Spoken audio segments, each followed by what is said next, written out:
Today we're going to be looking through the major arcana of the Tarot of Life prototype deck. I'm going to be explaining why I came up with the cards that I did, what the images signify, and some important symbolism to be aware of. So let's get started.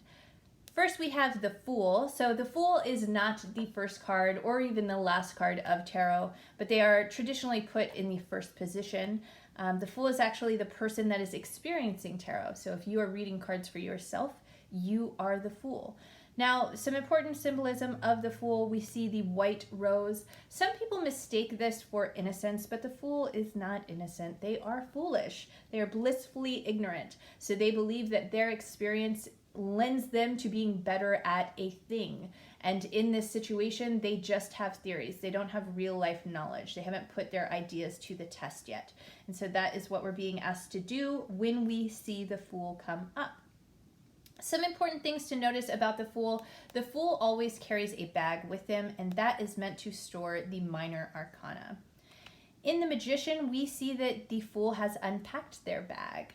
And so here we have the suits of the minor arcana on the table. I've been asked if my Magician is tired, and no, he is not tired. He is in deep contemplation. When we're starting a business in the real world, we don't have one hand pointed to the heavens and the other to the earth.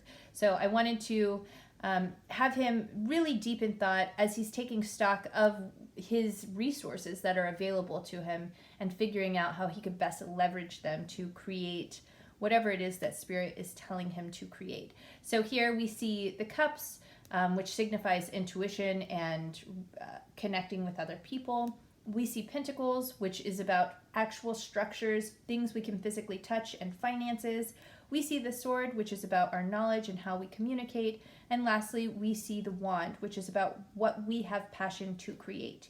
You will also notice there is a little infinity sign behind our Magician's ear, just kind of a nod to listening to universe and listening to those whisperings from the universe. Next up, we have the High Priestess. So the energy of the High Priestess is very much mental. They are all in this space. And so I wanted this card to kind of have a focus on this area. You can tell there's more of a focus here in the Empress, and that is the main difference here. With the High Priestess, we are talking about receiving, but we are going through our mind. We're deciding, do I really want to create this? The universe has given me all of these resources. Am I willing to put them to work? And so when we see the High Priestess, we're dealing with a lot of mental energy. We're dealing with a lot of subconscious. This is actually an image of me, and I've got the Tarot of Life in my hands in this card. That is in part because the High Priestess usually asks you to do some divination. Up next, we have the Empress. Now, the Empress is the mother of Tarot, so it made sense to make her pregnant. When we're talking about timing with the Empress, we're usually talking about 9 months or being very deep into summertime. So I wanted to make sure she had melanin. I wanted to make sure she looked like a goddess because that is very much the energy. We want to be in a very luxurious situation. We are giving ourselves time, but we're doing things during that time. And with the Empress, when we're going through the Empress, we are sometimes very tired, and that is because we're doing a lot of internal work in the Empress. So I wanted to make sure she was pregnant so that if you are going through your Empress moment, you're understanding that you are creating things. Maybe not a physical baby, but it could be, your next project, which you will treat like your baby. So that is why the Empress is a pregnant woman. Up next, we have the Emperor, or the Father of Tarot. Here, you'll notice that he is missing a leg. I wanted to find a way to have a modern take on our warrior imagery. And you guys know, our warriors, our soldiers are not walking around in full metal armor. So I decided to give him a marine vibe. I wanted him to have signs that he's been to war, signs that he definitely has some trauma, but also let you know that he's moving through it. He's not letting it slow down his life. He's still providing, he's still protecting, he's still going after some things. When we're going through our Emperor, we often have to make room for our trauma, especially as we create structures that will allow us to continue creating and doing and flourishing in our life. So I wanted to convey that in this card. Next, we have the Hierophant. So the Hierophant is a Sometimes it's depicted as a priest, sometimes it's depicted as a medicine woman. She has the guidebook in her hand, and this same book will be present throughout the deck. We'll see it again in the Four of Swords, protecting our reader. So this is a guidebook to life. This is a guide that is going to help you decide what path to take, where you should make decisions, things like that. When we are experiencing the Hierophant in the upright position, we know we need to stick with tradition. And when it's in the opposite, when it's in reverse, we know we're ready to buck tradition or go off on our own way. Anytime the Hierophant comes up, though, we usually want to have a guide or somebody to assist us on that path, somebody who has been there before us. So up next, we have the Lovers. So the Lovers are all about doing their own thing, where the Hierophant was about sticking to what society has done or what they have said, the tried and true path. The Lovers is about creating your own path, maybe even getting off of the path entirely. In the Wild Unknown, we have the Lovers flying. That's because you don't have to walk the path necessarily. Maybe you fly it. With the Lovers, we're figuring out what is true to us, and we are going for it. We are in our bliss. We are figuring out ways to create union or harmony between two opposing people, two opposing elements of ourself. This is the card that represents me. I am a Gemini. I'm also, I have a science background, and I am an oracle now, so I just resonate with this card in so many ways. I wanted to make sure that their clothing was really funky. We could see, they're really doing their own thing. They have their own style, they have their own rules, and they're staying really true to what feels good to them and experiencing all the pleasure that life has to offer them. Up next, we have the Chariot. This is based on Katie Levins. So we have Katie Levins in her Chariot. The Chariot is also the card for Cancers. These are her two pets. I wanted to have this based on Freya, who has two cats pulling her chariot. So instead of her having two cats pulling her chariot, I have her cat Weasel and her dog Raisin pulling her chariot. We also have the Charlotte skyline in the background. The Chariot is all about creating a safe space for you to come back to, a sanctuary, and then going outside of that safe space in order to conquer or create or channel the chaos that is life into something that is meant for you. So Katie Levins has been an inspirational figure for me since I moved to Charlotte, and so it felt right to put her on the Chariot. The Chariot is very much about exploration, and she is such an explorer and always willing to really push the boundaries of what we are capable of creating. So that is why she is on the Chariot. Up next, we have the Strength card. So common symbolism of the Strength card is a woman that is lovingly caressing the lion. Usually the lion has some roses around them. I wanted to make the lion feel a little ghostly because when we're talking about strength, we're often talking about being compassionate to ourselves as we are going through transformation. We're also learning how to walk with our demons instead of just trying to lock them in the basement of our subconscious. So here she is, just really living up her demon, those internal battles and those internal struggles, and learning how to work with them. Again, there is that element of it being a ghostly image that kind of comes up in the colors of this card.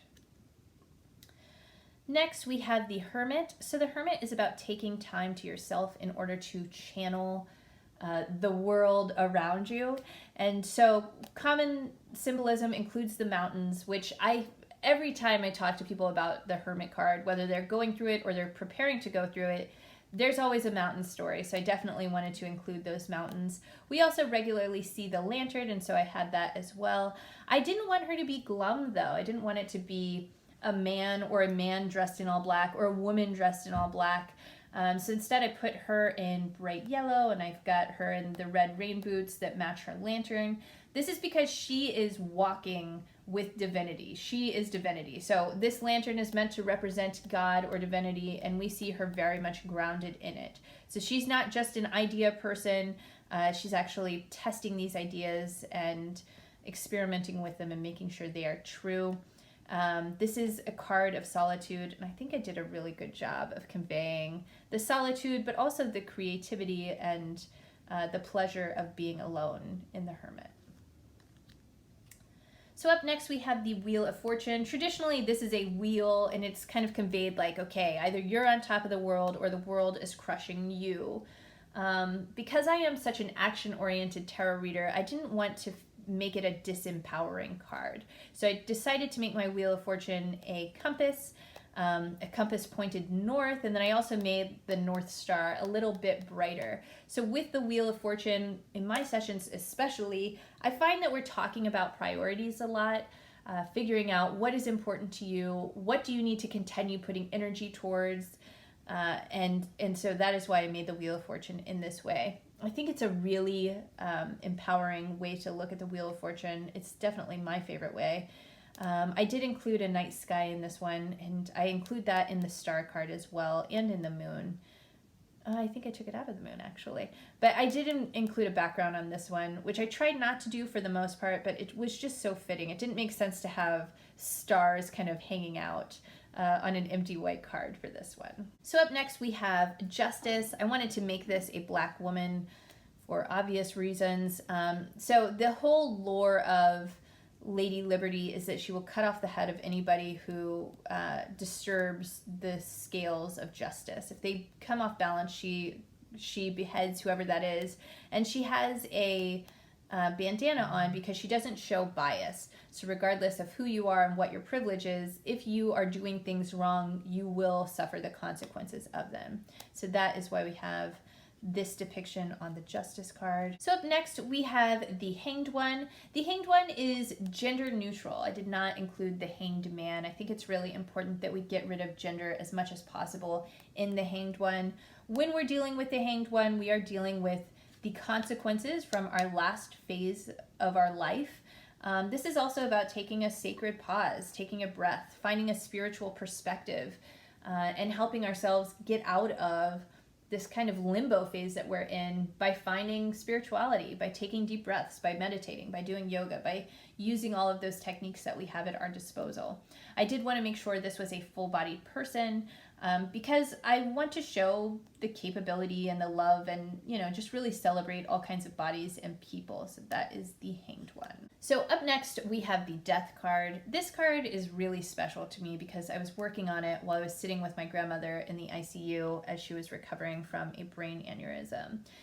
So when I was making this card, I was definitely thinking about my grandmother, and I was thinking about who I would want to take her to the other side. And so my grandmother is very glamorous, so I made sure her robes were very beautiful. She's very beautiful. We've got this powerful crone that, I felt like my grandmother would be comfortable going to the other side with.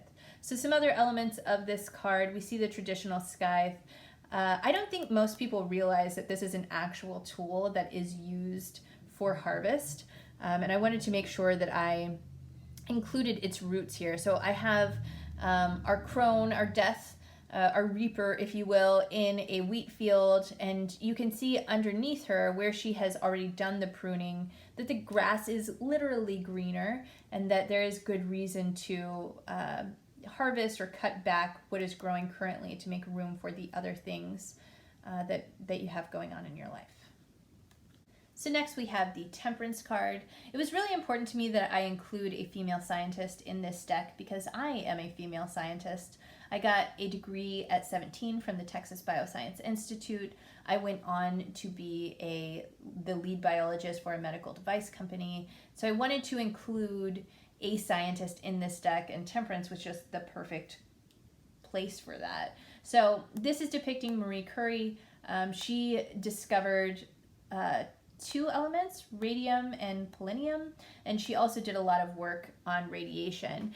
And I wanted to depict her here because Temperance is all about moving slow, watching for signs, kind of pairing what you know with what you feel and what you see. It's a lot about really moving slowly and paying attention to what's going on around you. And so I just felt like she was perfect for this card. Some other kind of interesting things. We've got the blue, we've got the orange, and then we've got the green, and this is kind of to show that you don't always, what you think is going to add up isn't necessarily exactly what's going to add up, but it's probably going to be close. So next we have the Devil card. So I wanted to find a way to show that the situation you're in now, whatever you're addicted to, whatever you're leaning on, there is a repetition there. And so that is why they have this rope around their neck instead of the traditional chain. I also wanted to show that like this is tricky and there is a lot more at play than just, a lack of willpower. So that is why the Devil is the way that they are. Up next, we have the Tower. I based this on the burning of the Notre Dame Cathedral. This is about removing structures that no longer serve you, or spirit removing them for you. Usually there are people jumping to their death in this card, and I didn't want to include that in this case just because of proportion, and also it's just not my favorite imagery to see. Though I will say when the Tower is coming up, we are kind of at a high risk of suicide, and I think that's part of why it's so important to make sure when you're going through your Devil experience that you are reaching out to people so they can be with you while you're going through the Tower and really just reevaluating your whole life. So up next we have the Star card. This is based on my oldest daughter, Tiffany, who is such a little star. This card is about hope, and so I wanted to include the dandelion just as you would, blow on a dandelion to make a wish. We also have the stars in the background, and these are based on the constellation of Aquarius because that is what the star, that is the zodiac sign that is associated with the star. Next, we have the Moon. This is based on my friend Naomi, who's very cool. I might include a spider on her shoulder. She has a pet spider named Persephone that she loves and shares a lot of photos of, so I might include that. She also has a daughter named Luna, and she's just such a cool woman and just felt perfect to include on the Moon card. So I did include a background here, just like I did in the star and just like I did in the Wheel of Fortune, because I wanted to show that it is nighttime. So up next, we've got the Sun card. This is based on my youngest daughter, Esme, who loves to garden and is 3 and is full of sun energy. So one of my favorite details of this entire deck is that she's wearing the wrong shoes on her feet, and I just love including that. So with the Sun, we've got this 3-year-old that's very empowered, that does what they want to do. That is why we've got the rainbow hair, which my daughter Esme always has her hair dyed in rainbow colors. We've also got the giant sun on the back. We've got, harvest time, because if we're doing time readings, I wanted to showcase that we are talking about summertime. This card can indicate travel and things like that, which is part of why I have her foot coming off of out of the border and the sun coming out of the border, because there is this element of movement that comes up when we are looking at the sun. So next we have the Judgment card. So the whole idea here is self-reflection. And so I wanted to show maybe this is her granddaughter, right? Like maybe she's reflecting and thinking about how her actions will affect the next generation, but maybe this is her. Maybe this is her inner child and her having like kind of a come to Jesus moment with her inner child. So I love this card. Lastly, we have the World. This is based on the Lovers of Versailles, which are a real skeleton that we unearthed. I love this depiction. I wanted to show that the end of life is death. So the last of the major arcana cards of the Tarot of Life is the end of life, the world continuing to turn even without us. And I also wanted to show this like beautiful, loving moment, because the world is an ending, but it's also so happy. And I just felt like this skeleton, this situation is just such a sweet one to see. So thank you guys for joining me as we walk through the major arcana of the Tarot of Life prototype deck. I hope you learned something. I hope you enjoyed my process. If you have any questions, feel free to reach out to me. I'll be happy to answer those. Thank you. Bye.